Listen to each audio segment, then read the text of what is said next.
ఓం శాంతి 25/9/2025 సాకార ఈశ్వరీయ మధుర మహావాక్యాలు. మధురమైన పిల్లలారా, ఈ డ్రామా ఆట ఖచ్చితంగా జరుగుతూ ఉంది. ఎవరి పాత్ర ఏ క్షణంలో జరగాలో అదే మళ్ళీ రిపీట్ అవుతూ ఉంది. ఈ విషయం యథార్థ రీతిగా అర్థం చేసుకోవాలి. ప్రశ్న: పిల్లలైన మీ ప్రభావం ఎప్పుడు వెలువడుతుంది? ఇంతవరకు మీలో ఏ శక్తి లోపించి ఉంది? జవాబు: యోగంలో గట్టిపడినప్పుడు మీ ప్రభావం వెలువడుతుంది. ఆ పదును ఇంకా రాలేదు. స్మృతి ద్వారానే శక్తి లభిస్తుంది. జ్ఞాన ఖడ్గానికి స్మృతి అనే పదును అవసరం. ఆ పదును ఇంతవరకు తక్కువగా ఉంది. స్వయాన్ని ఆత్మగా భావించి తండ్రిని స్మృతి చేస్తూ ఉంటే నావ తీరానికి చేరుకుంటుంది. ఇది ఒక సెకండు విషయమే. ఓం శాంతి. ఆత్మిక పిల్లలకు ఆత్మిక తండ్రి కూర్చొని అర్థం చేయిస్తూ ఉన్నారు. ఆత్మల తండ్రి అని ఒక్కరిని మాత్రమే అంటారు. మిగిలిన వారంతా ఆత్మలు. వారిని పరమాత్మ అని అంటారు. తండ్రి అంటున్నారు, నేను కూడా ఆత్మనే. అయితే నేను సుప్రీం, పరమ సత్యమును. నేనే పతిత పావనుడను, జ్ఞాన సాగరుడను. తండ్రి అంటున్నారు, నేను పిల్లలను విశ్వానికి యజమానులుగా చేసేందుకే భారతదేశంలో వస్తాను. యజమానులుగా మీరే ఉండేవారు కదా. ఇప్పుడు స్మృతి కలిగింది. మీరు మొట్టమొదట సత్యుగంలో వచ్చారు. తర్వాత పాత్రలను అభినయిస్తూ 84 జన్మలు అనుభవించి ఇప్పుడు చివరికి వచ్చేసారు అని పిల్లలకు స్మృతినిప్పిస్తూ ఉన్నారు. మీరు స్వయాన్ని ఆత్మగా భావించండి. ఆత్మ అవినాశి, శరీరం వినాశనం అయ్యేది. ఆత్మనే దేహంలో ఉండి ఆత్మలతో మాట్లాడుతుంది. ఆత్మ అభిమానులుగా అయి ఉండకపోతే తప్పకుండా దేహ అభిమానంలో ఉన్నట్లే. నేను ఆత్మను అని అందరూ మర్చిపోయారు. పాపాత్మ, పుణ్యాత్మ, మహాత్మ. ఆత్మ అనేది ఈ పదాలలో ఉంది. ఆత్మ పరమాత్మగా అవ్వలేదు. ఎవరు స్వయాన్ని శివ అని చెప్పుకోలేరు. శరీరాలకైతే చాలామందికి శివ, శివుడు అనే పేరుంది. ఆత్మ శరీరంలో ప్రవేశించినప్పుడు దానికి పేరు లభిస్తుంది. ఎందుకంటే శరీరంతోనే పాత్రను అభినయించాల్సి ఉంటుంది. కనుక మనుషులు తప్పకుండా శరీర భావంలోకి వచ్చేస్తారు. నేను ఫలానా అని అనుకుంటారు. ఇప్పుడు మీరు స్వయాన్ని ఆత్మనని 84 జన్మల పాత్ర చేశాను అని అర్థం చేసుకున్నారు. ఇప్పుడు ఆత్మను గురించి మీరు తెలుసుకున్నారు. ఆత్మలైన మీరు సతో ప్రధానంగా ఉండేవారు. ఇప్పుడు మళ్ళీ తమో ప్రధానంగా అయ్యారు. ఆత్మలన్నింటిపైన మైల తుప్పు ఏర్పడినప్పుడే తండ్రి వస్తారు. బంగారులో కల్తీ ఏర్పడుతుంది కదా. మీరు మొట్టమొదట సత్యమైన బంగారుగా ఉండేవారు. తర్వాత వెండి, రాగి, ఇనుము కల్తీగా పడి మీరు పూర్తిగా నలుపుగా అయిపోయారు. ఈ విషయాలు ఇతరులు ఎవ్వరూ అర్థం చేయించలేరు. ఆత్మ నిర్లేపము అని అందరూ అంటారు. కల్తీ ఎలా ఏర్పడుతుందో కూడా పిల్లలైన మీకు తండ్రి అర్థం చేయించారు. నేను వచ్చేది భారతదేశంలోనని తండ్రి చెప్తున్నారు. పూర్తిగా తమో ప్రధానమైనప్పుడు నేను వస్తాను. ఖచ్చితమైన సమయానికి వస్తాను. డ్రామా ఖచ్చితంగా జరుగుతుంది కదా. ఏ పాత్ర ఏ క్షణము జరగాలో ఆ సమయంలోనే రిపీట్ అవుతుంది. ఇందులో ఏమాత్రము తేడా ఉండదు. అవి హద్దులోని డ్రామాలు. ఇది అనంతమైన డ్రామా. ఇవన్నీ అర్థం చేసుకోవాల్సిన చాలా సూక్ష్మమైన విషయాలు. తండ్రి అంటున్నారు, మీ పాత్ర ఏదైతే నడిచిందో అదంతా డ్రామా అనుసారం జరిగింది. మనుష్య మాతృలెవ్వరికీ రచయిత, రచనల ఆది మధ్య అంత్యముల గురించి తెలియదు. ఋషులు మునులు కూడా నేతి నేతి అనగా తెలియదు అంటూ వెళ్ళిపోయారు. ఇప్పుడు ఎవరైనా మిమ్మలను రచయిత, రచనల ఆది మధ్య అంత్యాలు తెలుసునా అని అడిగితే మీరు వెంటనే మాకు తెలుసు అని చెప్తారు. ఇది కూడా ఇప్పుడు మాత్రమే తెలుసుకున్నారు. తర్వాత ఎప్పుడు తెలుసుకోలేరు. బాబా తెలియజేశారు, ఇప్పుడు మీరే రచయిత అయిన నన్ను, నా రచన ఆది మధ్య అంత్యాలను తెలుసుకున్నారు. ఈ లక్ష్మీనారాయణల రాజ్యం ఎప్పుడు వస్తుందో వీరికి తెలిసే ఉంటుంది అని అంటారు. కానీ వీరికి తెలియదు. వీరికి జ్ఞానం లేదు. ఇది విచిత్రమైన విషయం.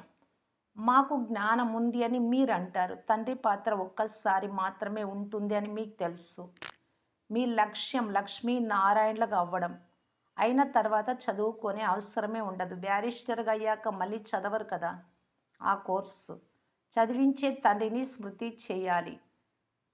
మీకు బాబా అన్నీ సులభం చేసి ఇచ్చారు. బాబా మాటి మాటికి చెప్తున్నారు. మొదట స్వయాన్ని ఆత్మగా భావించండి. నేను బాబా పుత్రుడను అని తెలుసుకోండి. మొదట మీరు నాస్తికులుగా ఉండేవారు. ఇప్పుడు ఆస్తికులుగా అయ్యారు. ఈ లక్ష్మీనారాయణలు కూడా ఆస్తికులుగా అయ్యే ఈ వారసత్వాన్ని తీసుకున్నారు. దానిని ఇప్పుడు మీరు తీసుకుంటూ ఉన్నారు. ఇప్పుడు మీరు ఆస్తికులుగా అవుతున్నారు. ఆస్తికులు, నాస్తికులు అనే పదాలు ఈ సమయానికి చెందినవే. అక్కడ ఈ పదాలే ఉండవు. ఇలా అడిగే అవసరమే ఉండదు. ఇక్కడ ప్రశ్నలు ఉత్పన్నం అవుతాయి. అందుకే రచయిత రచనల గురించి తెలుసా అని అడుగుతారు. అప్పుడు వారు తెలియదని చెప్తారు. తండ్రే వచ్చి తన పరిచయాన్ని ఇస్తారు. అంతేకాక రచన ఆది మధ్య అంత్యాల రహస్యాన్ని అర్థం చేయిస్తారు.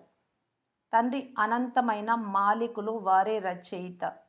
ఇతర ధర్మస్థాపకులు కూడా ఇక్కడకు తప్పకుండా వస్తారు. ఇబ్రహీం, యేసుక్రీస్తు మొదలైన వారు ఇక్కడికి ఎలా వస్తారో సాక్షాత్కారము చేయించారు. చివరిలో చాలా ప్రసిద్ధి చెందినప్పుడు వారు వస్తారు. తండ్రి అంటున్నారు, పిల్లలు దేహ సహితం దేహ ధర్మాలన్నీ త్యాగం చేసి నన్ను స్మృతి చెయ్యండి. ఇప్పుడు మీరు సన్ముఖంలో కూర్చొని ఉన్నారు. స్వయాన్ని దేహమని భావించరాదు. నేను ఒక ఆత్మను అని భావించాలి. స్వయాన్ని ఆత్మగా భావించి తండ్రిని స్మృతి చేస్తూ ఉంటే నావ తీరానికి చేరుకుంటుంది. ఒక్క సెకండ్ విషయమే. ముక్తి ధామానికి వెళ్ళేందుకే అర్ధకల్పం భక్తి చేస్తారు. కానీ ఏ ఒక్క ఆత్మ కూడా వాపస్ వెళ్ళలేదు. 5000 సంవత్సరాల క్రితం కూడా తండ్రి ఈ విషయాలు అర్థం చేయించారు. ఇప్పుడు కూడా అర్థం చేయిస్తున్నారు. శ్రీకృష్ణుడు ఈ విషయాలను అర్థం చేయించలేరు. అతనిని తండ్రి అని కూడా అనరు. లౌకిక, అలౌకిక, పారలౌకిక తండ్రులున్నారు. హద్దు తండ్రి శరీరానికి లౌకికం. ఆత్మల తండ్రి అనంతమైన పారలౌకిక తండ్రి. బ్రహ్మ సంగమ యుగంలోని అద్భుతమైన తండ్రి. ఇతనిని అలౌకిక తండ్రి అని అంటారు. ప్రజాపిత బ్రహ్మను ఎవరు స్మృతి చెయ్యరు. అతను తండ్రి మన గ్రేట్ గ్రేట్ గ్రాండ్ ఫాదర్. ఇది బుద్ధిలోకి రాదు. ఆది దేవుడు యాడమ్ అని అంటారు. కానీ కేవలం మాట వరుసకనే అంటారు. మందిరంలో కూడా ఆది దేవుడి చిత్రం ఉంది కదా. మీరు అక్కడికి వెళ్తే ఇది మా స్మృతి చిహ్నమే అని భావిస్తారు. దిల్వాడ మందిర్లో బాబాతో పాటు మీరు కూడా కూర్చొని ఉన్నారు. ఇక్కడ తండ్రి చైతన్యంగా కూర్చున్నారు. అక్కడైతే జడ చిత్రం ఉంది. పై భాగాన స్వర్గం కూడా దిల్వాడ మందిరంలో సరిగ్గా ఉంది. మందిరాన్ని చూసిన వారు ఇప్పుడు బాబా మాకు చైతన్యంలో రాజయోగము నేర్పిస్తున్నారు అని అర్థం చేసుకుంటారు. ఆ తర్వాత మందిరాన్ని నిర్మిస్తారు. ఇవన్నీ మా జ్ఞాపక చిహ్నాలు అని స్మృతిలోకి రావాలి. ఈ లక్ష్మీ నారాయణలుగా ఇప్పుడు మీరు అవుతున్నారు. ఒకప్పుడు అలా ఉన్నారు. తర్వాత మెట్లు దిగుతూ వచ్చారు. ఇప్పుడు మీరంతా ఇంటికి వెళ్ళి మళ్ళీ రాజ్యంలోకి వస్తారు. చివరిలో రావణ రాజ్యం వస్తుంది. మళ్ళీ మీరు వామ మార్గంలోకి రావాలి. తండ్రి ఎంతో బాగా వివరంగా అర్థం చేయిస్తున్నారు. ఇప్పుడు మనుష్య మాతృలందరూ పతితులుగా ఉన్నారు. అందుకే పతిత పావన వచ్చి మమ్మల్ని పావనంగా చేయమని పిలుస్తున్నారు. దుఃఖమును హరించి సుఖానికి దారి చూపండి అని అంటారు. భగవంతుడు తప్పకుండా ఏదో ఒక వేషంలో వస్తాడు అని కూడా అంటారు. కుక్కలో, పిల్లిలో, రాయిలో, రప్పలో మొదలైన వాటిలో రారు. భాగ్యశాలి బ్రహ్మరథంలో వస్తారు అని మహిమ కూడా ఉంది. తండ్రి స్వయంగా చెప్తున్నారు, నేను సాధారణ శరీరంలోనే ప్రవేశిస్తాను. ఇతనికి తన గత జన్మల గురించి తెలియదు. ఇప్పుడు మీకు తెలుసు. ఇతని అనేక జన్మల అంతిమ జన్మలో అంతిమ సమయంలో వానప్రస్థ అవస్థ వచ్చినప్పుడు 60 సంవత్సరాలు పైబడిన తర్వాత నేను ఇతనిలో ప్రవేశిస్తాను అని తండ్రి అంటున్నారు. భక్తి మార్గంలో పాండవుల చిత్రాలను చాలా పెద్దవిగా తయారు చేశారు. రంగూన్లో బుద్ధుడి చిత్రం కూడా చాలా పెద్దదిగా ఉంది. ఇంత పెద్దగా ఏ మనిషి ఉండరు. పిల్లలకి ఇప్పుడు నవ్వు వస్తూ ఉంటుంది. రావణుడి చిత్రమును ఎలా తయారు చేశారో చూడండి. రోజు రోజుకు పెద్దదిగా చేస్తూనే ఉంటారు. ప్రతి సంవత్సరము తగులబెట్టే ఈ వస్తువేది? ఇటువంటి శత్రువు ఎవరైనా ఉంటారా? శత్రువుల చిత్రమే తయారు చేసి తగలబెడుతూ ఉంటారు. మంచిది. అయితే రావణుడు అంటే ఎవరు? మీకు శత్రువుగా ఎప్పుడయ్యాడు? ప్రతి సంవత్సరము తగలబెడుతూనే ఉన్నారు. ఈ శత్రువుని గురించి ఎవ్వరికీ తెలియదు. దీని అర్థం ఏమిటో ఏమాత్రమూ తెలియదు. స్త్రీలోని 5 వికారాలు, పురుషుల్లోని 5 వికారాలే 10 తలల రావణుడు అనే విషయం ఇప్పుడు మీరు తెలుసుకున్నారు. మీరు రాముడి సంప్రదాయం వారు, వారు రావణ సంప్రదాయానికి చెందిన వారు. ఇప్పుడు తండ్రి అంటున్నారు, గృహస్థ వ్యవహారంలో ఉంటూ కమల పుష్ప సమానంగా అవ్వండి. నన్ను స్మృతి చేస్తూ ఉండండి. హంసలు, కొంగలు కలిసి ఎలా ఉంటారు బాబా అని అంటారు. జ్ఞానం ఉన్నవారు, జ్ఞానం లేనివారు. సంఘర్షణ జరుగుతూ ఉంటుంది. అలా జరిగేదే. మీరు సహించాల్సి ఉంటుంది. అందుకు చాలా యుక్తులు కూడా ఉన్నాయి. బాబాను రంజు రమజ్బాజ్ అని అంటారు. అందరూ వారినే స్మృతి చేస్తూ ఉంటారు కదా. ఓ భగవంతుడా, దుఃఖమును హరించండి, దయ చూపండి, ముక్తినివ్వండి. ఆ ముక్తి దాత అయిన తండ్రి అందరికీ ఒక్కరే. మీ వద్దకి ఎవరైనా వస్తే వారికి విడివిడిగా కూర్చొని అర్థం చేయించండి. కరాచీలో ఒక్కొక్కరికి విడివిడిగా కూర్చొని అర్థం చేయించేవారు. పిల్లలైన మీరు యోగంలో శక్తివంతమైతే మీ ప్రభావం వెలువడుతుంది. ఇప్పుడింకా ఆ శక్తి పదును లేదు. స్మృతి ద్వారానే శక్తి లభిస్తుంది. చదువు ద్వారా శక్తి లభించదు. జ్ఞానం అనేది ఖడ్గం, ఆధారం. అందులో స్మృతి అనే పదును నింపాలి. ఆ శక్తి తక్కువగా ఉంది. తండ్రి ప్రతిరోజు చెప్తూనే ఉన్నారు, పిల్లలు స్మృతి యాత్రలో ఉంటే మీకు శక్తి లభిస్తుంది. చదువులో ఇంత శక్తి ఉండదు. స్మృతి ద్వారా మీరు విశ్వమంతటికి యజమానులుగా అవుతారు. మీరు చేసేదంతా మీ కొరకే. చాలామంది వచ్చారు, మళ్ళీ వెళ్ళిపోయారు. మాయ కూడా చాలా శక్తివంతమైనది. చాలామంది ఇలా అంటారు, ఇక్కడ జ్ఞానమేమో చాలా బాగుంది, ఖుషి కూడా కలుగుతుంది, బయటికి వస్తూనే సమాప్తం అవుతుంది. కొంచెం కూడా ఖుషీని నిలువనివ్వదు. కొంతమందికి చాలా సంతోషం కలుగుతుంది. ఓహో, ఇప్పుడు బాబా వచ్చారు, మనము మన సుఖధామానికి వెళ్తాము అని. తండ్రి అంటున్నారు, ఇప్పుడు ఇంకా రాజధాని పూర్తిగా ఎక్కడ స్థాపన అయింది. ఈ సమయంలో ఈశ్వరీయ సంతానమైన మీరే మళ్ళీ దేవతలుగా అవుతారు. డిగ్రీ తగ్గిపోయింది కదా, మీటర్లో పాయింట్లు ఉంటాయి. ఇన్ని పాయింట్లు తక్కువ అని తెలుపుతుంది. ఇప్పుడు మీరు ఒక్కసారిగా ఉన్నతం అవుతారు. ఆ తర్వాత తగ్గుతూ తగ్గుతూ అంతిమానికి క్రిందకు వచ్చేస్తారు. మెట్లు క్రిందకు దిగే తీరాలి. ఇప్పుడు మీ బుద్ధిలో మెట్ల చిత్రం యొక్క జ్ఞానం ఉంది. ఉన్నతమయ్యే కళ అందరికీ మంచిది. తర్వాత మెల్లమెల్లగా కళలు క్రిందకు దిగుతాయి. ప్రారంభం నుండి ఈ చక్రాన్ని బాగా అర్థం చేసుకోవాలి.